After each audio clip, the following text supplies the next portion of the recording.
Hello and welcome, my name's James Harrington, and if La Liga based content is your thing, then maybe this channel is for you.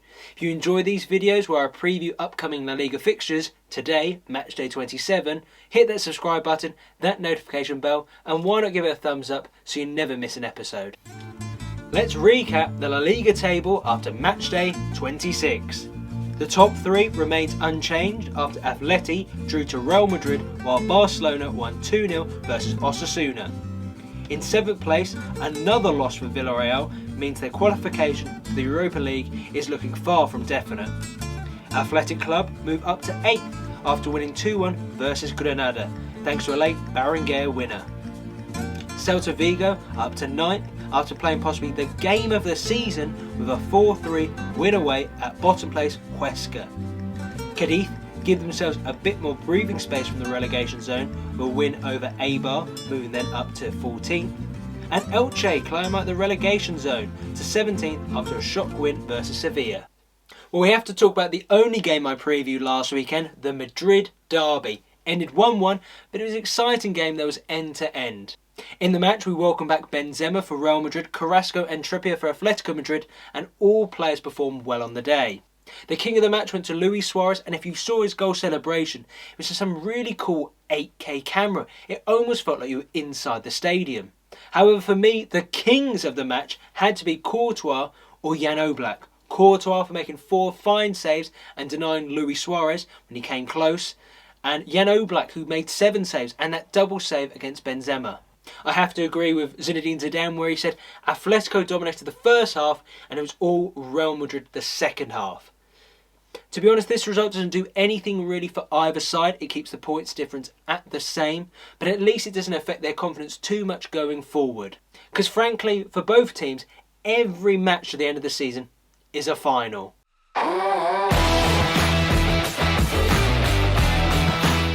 Well, let's preview matchday 27, and it's all about the derbies. Let's start with the Gran derby in Andalusia between Real Betis and Sevilla. Now, if you remember the first video in this channel, it was previewing the Gran derby, and that game ended 1-1. Now, it still baffles me to this day what happened in that match. Canales gets a penalty, levels the game for Real Betis, and they win a second penalty. This time, they allow Nabil Fekir to take it, and he misses. The reasons are beyond me, and I'm not going to go back over it because I don't want this to go on for ages. But how are the sides formed going into this match? Well, Sevilla coming off the back of a surprise defeat to Elche, relegation strugglers Elche, losing 2-1, whereas Real Betis overcame Alaves, being 2-0 down to Alaves to win the game 3-2. In the league, this moved Real Betis up to 6th and only 6 points behind their rival Sevilla in 4th place.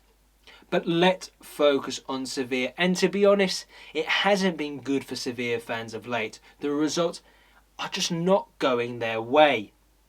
From a team that were winning 6 straight La Liga matches to then lose to Barcelona, and I said in my recap video it was an impressive, dominant performance by Barcelona, so you can't blame Lopetegui's men, to then going into the Copa del Rey, second leg of the semi-final, and unfortunately get knocked out. A competition where they had a 2-0 lead in the first leg, and I hope they would have won the trophy to cap off what is most likely going to be deemed a successful year, Champions League football, finishing 4th, but it wasn't to be.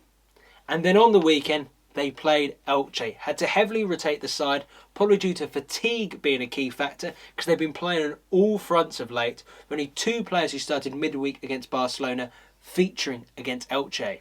Now last night they then played in the Champions League versus Borussia Dortmund. The first leg they lost 3-2 and they travelled to Germany hoping to turn this match around. And it wasn't to be. Look, to be honest, when I was watching, Sevilla started so well. They were pressing, they were playing sharp, aggressive, great passing football, and they were getting the crosses into the box. They were a real threat and had Borussia Dortmund on the back foot.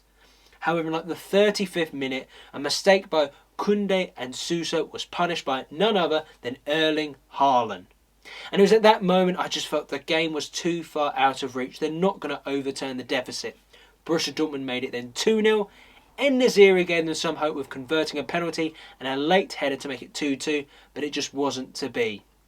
Whilst bitterness and disappointment are like to be the overriding emotions after the knockout in the Champions League, the positive you can say is probably it was the best performance in recent weeks by Sevilla, and as well, En-Nesyri ended his goal drought with that brace. So now their opponents, Los Verde Blancos Real Betis, arguably the informed side in La Liga this season. And what a game they played on Monday night, coming from 2-0 down versus Alaves to win the game 3-2. Borja Iglesias getting a brace. And as I said in a previous video, has Borja finally arrived? The big money signing from Espanyol, a player who only got 3 goals for the entirety of last season in all competitions, now has 4 goals in 5 matches. But let's not give all the praise to Borja. I took a step back and I was trying to figure out what has Manuel Pellegrini done to revolutionise the Real Betis side. And there was a really interesting article by Andy West, and he talked about the defensive solidity of the team since the turn of the new year. In the first 16 games, they conceded 28 goals, the worst in the division. Bear in mind, this is a team who last season conceded 60 goals, the second worst in the division. And on 6 occasions, Real Betis conceded 3 or more goals in a game. I mean, that is abysmal. However, since the turn of the new year, they kept 4 clean sheets in 10 games and only conceded 10 goals. In large part, that is due to the blossoming partnership of Victor Ruiz and Mandy at the heart of the defence. Still, question marks remain over who is the number 1 at Real Betis, Robles or Bravo, but look, they've got a good defence now and they already had a strong attack. Sergio Canales, a player who I greatly admire for being versatile, being creative and getting the goals, with 7 goals and 5 assists this season. Alex Diego Lainez, Borja Iglesias now, Christian Teo and Joaquin. So now that Manuel Pellegrini has sorted out his defence, they've marched up the table. And for Real Betis, going into this game, they will be optimistic because they will be the fresher of the 2 sides, having not played in the midweek. Before I give you my predictions, I thought I'd do something a bit different and go for a combined 11 between Sevilla and Real Betis. Let's start with the goalkeeper. Well, because there's so many question marks, who is the number 1 at Real Betis? For me, it had to be Bono. Recently he got that record, didn't he? Over 500 something minutes without conceding a goal. He's been really solid for Sevilla this season and firmly has the number 1 spot. At right back, I've gone with Emerson Royal. Now, you're saying to me, how could you not have gone for Jesus Navas, a Sevilla legend? Well, frankly, Emerson's got more goals, more assists this season, and it'd be an interesting conundrum to see what Barcelona do with him in the summer. My centre-back pairings, Jules Koundé, without a doubt. But who was I going to partner him alongside? I thought, do I go with Diego Carlos? Makes sense. But I felt like I had to do some form of acknowledgement for the defensive improvements at Real Betis, and I went with Victor Ruiz. At left back, it's another Sevilla player, Acuna.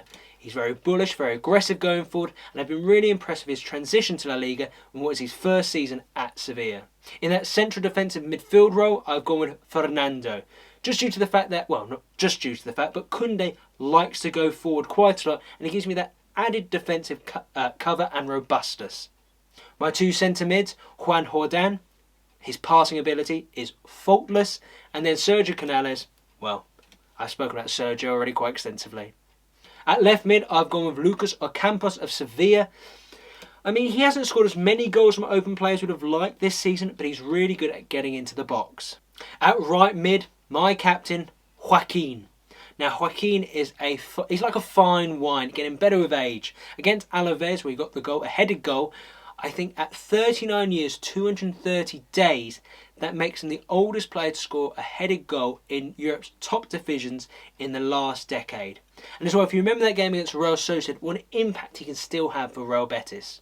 And up front, who was my striker? Well, I couldn't really choose any of the Real Betis players, even though Borja's recently becoming a form. I went with Youssef En-Nesyri, a man who at one point hat-tricks seemed the norm. So what is my prediction? Well, Sevilla are a really hard team to score against at home, but I can't see Real Betis not scoring. With that in mind, I'm going to go 1-1 Sevilla versus Real Betis. I think Lopetegui's got to say to his players, lads, we had a reasonable performance against Borussia Dortmund. Let's get our La Liga season back on track.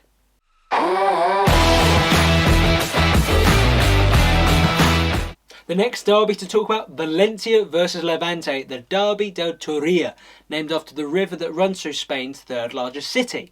Now, this game was a 4-2 thriller earlier in the season, And to be honest, Valencia might like their chances after coming off the back of a 2-1 win versus Villarreal.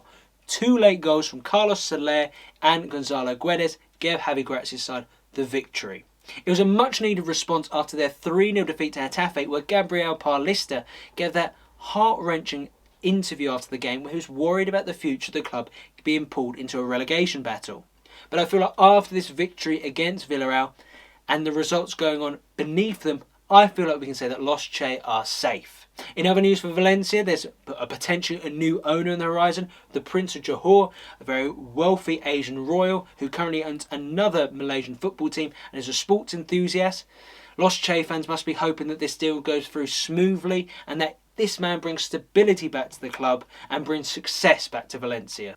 For the match against Levante, well, Valencia will be missing some many key players. Uros Rakic, the man at the middle of the park, the stalwart who gives them that aggression in midfield, will be out. No Maxi Gomez, who's been a focal point up front of late. No Carlos Soler, the man who's got that real spark in the middle of the park. And no Gaia, their captain, is out through suspension as well. Most likely going to see the likes of Gamero playing, Yunus Musa, and they'll be even more dependable on Kangin Lee, who in my eyes has become critical of late with his creative spark, that nice little turn he does and that threat he has going forward. Let's talk about Levante, Los Granotas, the Frogs. Well, they've just come off the back of a 1-0 defeat to Real Sociedad, and to be honest, that scoreline is kind to them. Real Sociedad completely dominated the game, had so many opportunities, it should have been a right thumping. They did recently beat Atletico Madrid 2-0, but let's not detract from the fact that they've only won 1 of their last 8 matches. They've also just been knocked out of the Copa del Rey against Athletic Club, a competition where they had hoped they could get their first piece of major silverware in the club's history. Fortunately for them, they lost 3-2 on aggregate. How gut-wrenching that must be. But let's look at Paco Lopez's side. There was an interesting stat I saw the other day. They're the second team in La Liga to have 2 players on 10 or more goals, with Roger Martí and Jose Luis Morales. El Comandante, what a player he is. And as well, Levante find themselves in a tricky league, well, not tricky, in an awkward league position. Currently 11th, 2 points out of 12th place Valencia, but only 1 point away from 8th place Athletic Club. Now, they have not won a Derby del Turia since March 2016, so what do I think their prediction is going to be? I'm backing Levante. I think Levante are going to do it. They're going to win 2-1.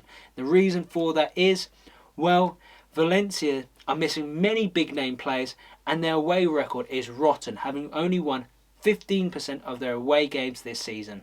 Well, that's it for my La Liga predictions for this week. Comment below your predictions. I'll be interested to see them. If you did enjoy that video, why not give it a thumbs up, hit the subscribe button, that notification bell so you never miss an episode. Thank you very much for watching, and I'll see you next time.